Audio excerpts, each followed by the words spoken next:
예수님께서 승천하시고 성령님이 제자들과 함께 계시면서 예루살렘 초기 예수 공동체 교회는 날마다 부흥했습니다. 부흥하던 예루살렘 교회에 얼마 지나지 않아 박해가 시작되었고, 예수님을 믿었던 예루살렘에 있던 많은 성도들은 자신의 처소로 고향으로, 또 자신의 삶의 터전으로, 또 때로는 낯선 땅으로 뿔뿔이 흩어졌습니다. 그 가운데서 베드로는 고집스럽게 예루살렘 안에 거하면서 예수님의 교회, 이제 생긴 지 얼마 되지 않은 공동체를 지키고 그 안에서 예수님의 말씀을 가르치고 있었습니다. 예수님의 말씀을 가르치면서 요빠라는 곳에서 지내면서 점심에 기도하던 중 자신이 거하고 있는 집 옥상에 올라가 기도하고 있을 때 환상을 보았습니다. 하늘에서 커다란 보자기가 내려왔고, 그 보자기 안에는 유대인들에게는 불경건하다라고 말하는 음식들이 가득 들어 있었습니다. 하늘에서 소리가 있어 이 베드로에게 잡아먹으라 말을 합니다. 베드로는 내가 유대인으로 부정한 것을 지금까지 먹지 않았습니다. 이 보자기 안에 들어있는 것들은 다 부정한 것이므로 내가 먹을 수 없습니다. 다시 하늘에서 소리가 있어 아니다, 잡아먹으라 말합니다.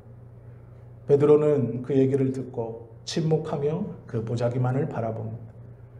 그때 또 한 번의 음성이 들립니다. 내가 부정하지 않다 한 것을 어찌하여 내가 스스로 부정하다 하느냐. 이는 부정한 것이 아니니 잡아먹으라. 그 음성을 듣고 환상이 깨어났습니다. 그리고 너무나 이상한 환상으로 인하여 의아해하고 있을 때 집 아래에서 웅성대는 소리가 들립니다.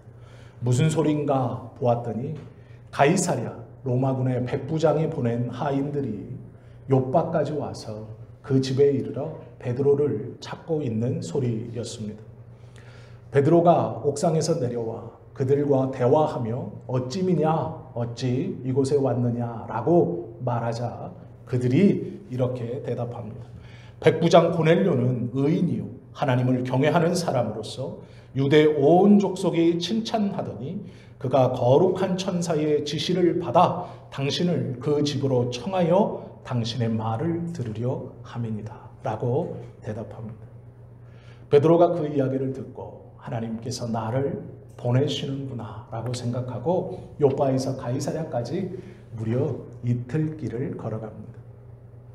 그리고 나서 그 집에 도착하여 베드로는 그 집안에 모여있는 모든 사람들에게 이야기합니다.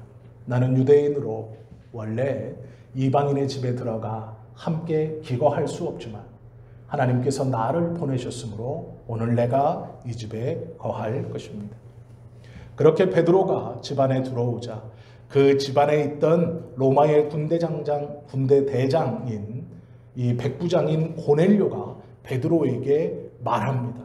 뭐라고 말하냐면 내가 나흘 전 집에서 기도하는데 갑자기 한 사람이 빛난 옷을 입고 내 앞에 서서 말하되 고넬료야, 하나님이 내 기도를 들으시고 내 구제를 기억하셨으니 사람을 요빠에 보내어 베드로라 하는 시몬을 청하라.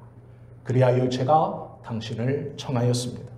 그리고 베드로에게 간곡히 부탁하고 요청합니다. 무엇이라고 말하냐면 주님께서 명하신 모든 것을 가르쳐 주십시오. 이 말이 굉장히 중요합니다. 천사의 음성을 듣고 가이사랴에서 이틀거리나 되는 요빠로 사람을 보내면서 그 베드로를 초청하여 드려 간곡히 부탁하는 말은 예수님이 가르쳐 주신 모든 말을 우리에게도 지금 나에게도 들려 주십시오라는 것이죠. 베드로는 자기가 보았던 환상이 무슨 뜻인지 깨닫고 이들에게 유대인들과 차별 없이 예수님께서 가르쳐 주신 말씀을 전해줍니다. 그것이 오늘 본문입니다.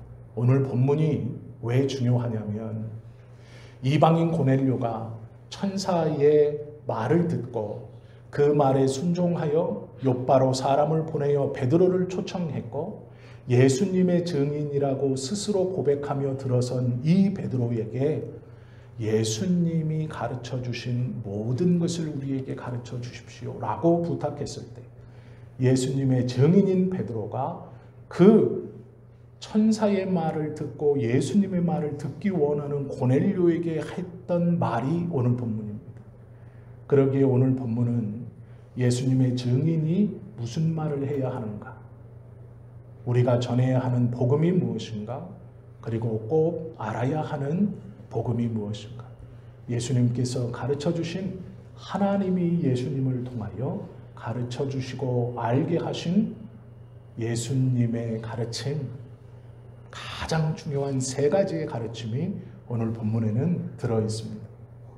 핵심을 모아서 베드로가 이방인 고넬료에게 예수님의 가르침의 핵심 세 가지를 말하고 있는 것이 오늘 본문입니다. 그러기에 중요합니다. 본문의 첫 번째는 38절 말씀입니다. 하나님이 나사렛 예수에게 성령과 능력을 기름 붓듯 하셨으며 그가 두루 다니시며 선한 일을 행하시고 마귀에게 눌린 모든 사람을 고치셨으니 이는 하나님이 함께 하셨습니다. 첫 번째로 예수님이 무엇을 했는가, 예수님의 행적에 대해서 말하고 있습니다. 하나님이 기름 붓듯 성령과 능력을 주셨고 하나님이 기름 부은 그 예수님이 온 고을을 돌아다니며 눌린 자들과 병든 자들을 고쳐 주셨습니다. 이렇게 하신 이유는 하나님이 그와 함께 하셨기 때문입니다. 이것은 제자인 베드로가 눈으로 직접 본 것입니다. 남에게 들은 것이 아니고 자기가 쫓아다니며 함께 경험하고 함께 그 사건의 기적의 현장에 있었던 일 그대로입니다. 그 모든 사건을 한 줄로 요약해서 하나님이 성령을 부으셨고 하나님이 함께 하셨습니다. 예수님은 그것을 가지고 억눌린 자들을 고치시고 병든 자들을 고치시고 마귀에게 사로잡힌 자들을 자유롭게 놓아주셨습니다. 예수님이 어떠한 일을 하셨는가 말씀하셨고, 두 번째는 39절입니다. 우리는 유대인의 땅과 예루살렘에서 그가 행하신 모든 일의 증인이라.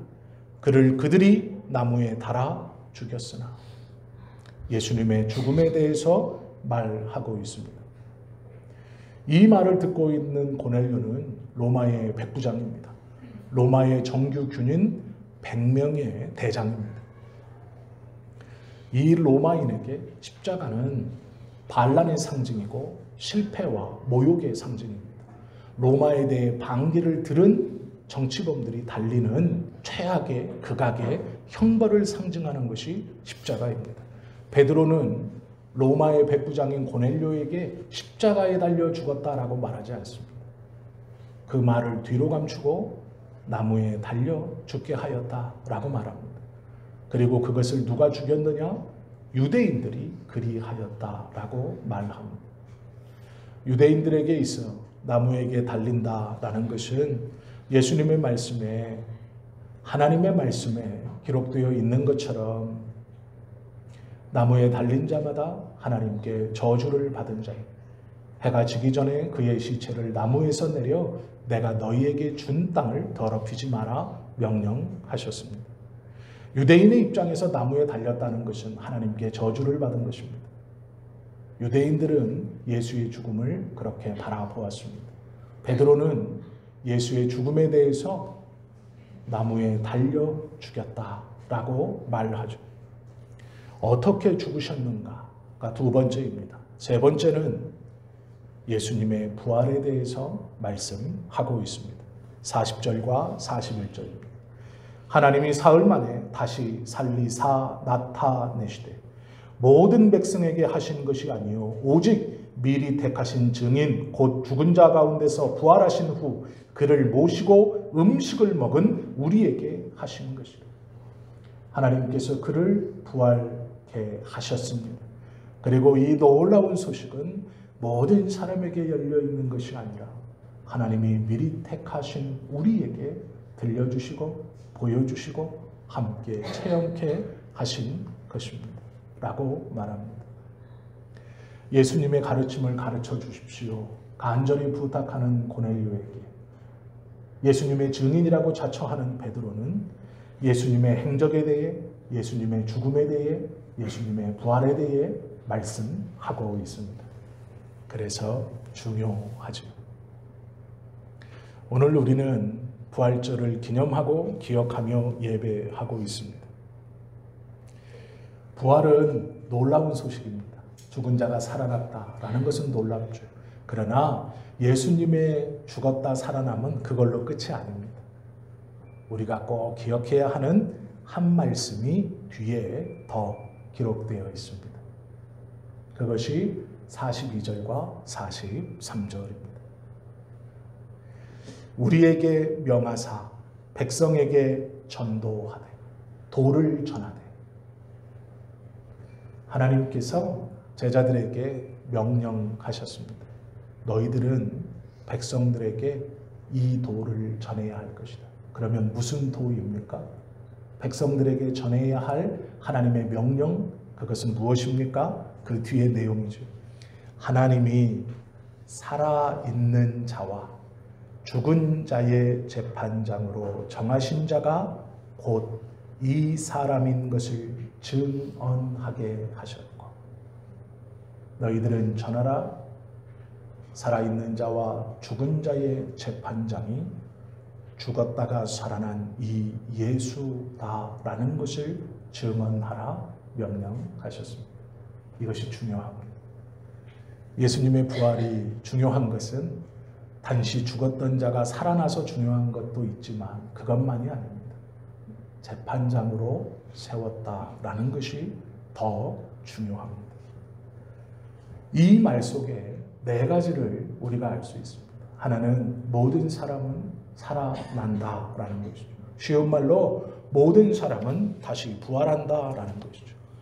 하나님은 예수께 살아있는 자뿐 아니라 죽은 자들도 재판하게 하셨습니다. 일찍 죽은 사람이나 늦게 죽은 사람이나 부자로 살다 죽은 사람이나 가난하게 죽은 사람이나 다른 사람에게 악인이라고 죄인이라고 손가락질 받아 죽은 사람이나 의인이라고 선인이라고 좋은 사람이라고 칭찬듣다 죽은 사람이나 모든 사람은 부활한다라는 것이죠. 이것이 우리가 잊어버리면 안 되는 첫 번째 사실입니다. 모든 사람은 부활한다. 두 번째는 모든 사람은 부활하는 것으로 끝나는 게 아니라 심판을 받는다라는 것이죠. 히브리서 9장 27절 말씀을 보면 한 번 죽는 것은 사람에게 정하신 것이요 그 후에는 심판이 있으리라 말씀합니다. 여기에는 예외가 없습니다. 남자나 여자나 어린아이나 노인이나 부자나 가난한 자나 건강한 자나 연약한 자나 신자나 믿지 않는 자나 모두 다 예외가 없습니다. 모든 사람은 부활할 것이고 모든 사람은 심판을 받을 것입니다. 자기 마음대로 산 삶에 대하여 그냥 끝이 아니고 결산할 날이 온다라는 것이죠. 세 번째는 모든 사람들이 부활할 것이고 모든 사람은 심판받을 것인데 그 심판장으로 죽었다 살아나신 부활의 첫 열매가 되어주신 예수님께서 심판장이 되신다라는 것이죠. 우리의 구원을 위해서 대신 죽으시고 십자가를 지시고 부활하신 그 예수께서 모든 자들의 심판자가 되어 다시 모든 이들을 심판하신다라는 것입니다. 죽은 자들도 산 자들도 모두 다 심판하시는 심판장이 예수님이 된다라는 것이죠. 그러면 이 심판을 통해 모든 사람은 두 부류로 나누어질 것입니다.